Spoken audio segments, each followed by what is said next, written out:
Hi viewers, welcome to our channel. நீங்கள் எல்லாருமே இன்னைக்கு டிஎன்பிஎஸ்சி குரூப் 4 எக்ஸாம் நல்லபடியாக எழுதிருப்பீங்க நாங்கள் நம்புகிறோம். ஸோ இந்த காணொலியில் நம்ம என்ன பார்க்க போகிறோம் அப்படின்னு பார்த்தீங்கன்னா, இந்த குரூப் 4 எக்ஸாம் இன்றைக்கி எப்படி இருந்துச்சு அப்படின்றத பார்க்க போகிறோம்.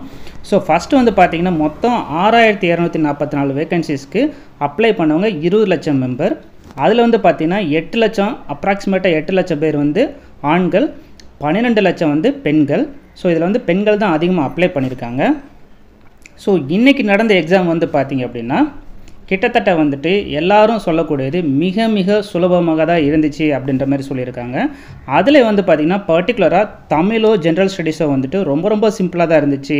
ஸோ அதில் பார்த்திங்கன்னா ஜென்ரல் ஸ்டடீஸ்லாம் நம்மளால் ஓரளவு படிக்காட்டினாலும் ரொம்ப அழகாக யூகிச்சு எழுதுகிற மாதிரி தான் இருந்துச்சு அப்படின்ற மாதிரி சொல்கிறாங்க. ஸோ எல்லாருமே நீங்கள் ஓரளவு எஃபர்ட் போட்டிருந்தீங்கன்னா கூட ரொம்ப சூப்பராகவே நீங்கள் மார்க் வாங்கியிருப்பீங்க கட்டாயமாக. லாஸ்ட் டைம் பார்த்தீங்க அப்படின்னா கட் ஆஃப் எப்படி இருந்துச்சு அப்படின்னா 160 165. ஸோ இந்த ரேஞ்சுக்குள்ளே வாங்கினவங்களுக்கே வேலைவாய்ப்பு கிடைச்சிச்சு. ஆனால் இந்த டைம் ஒரு கணிப்பு படி என்ன நடக்குதுன்னு அப்படின்னா கட் ஆஃப் 180 கூட இருக்கலாம் அப்படின்ற மாதிரி ஒரு யூகிப்பு தான். ஏன் அப்படின்னா கொஷின் பார்த்தீங்கன்னா ரொம்ப ரொம்ப சிம்பிளாக இருந்துச்சு அப்படின்றதா ரீசன். ஸோ பார்க்கலாம் கட் ஆஃப் எப்படி வருதுன்னு சொல்லிட்டு.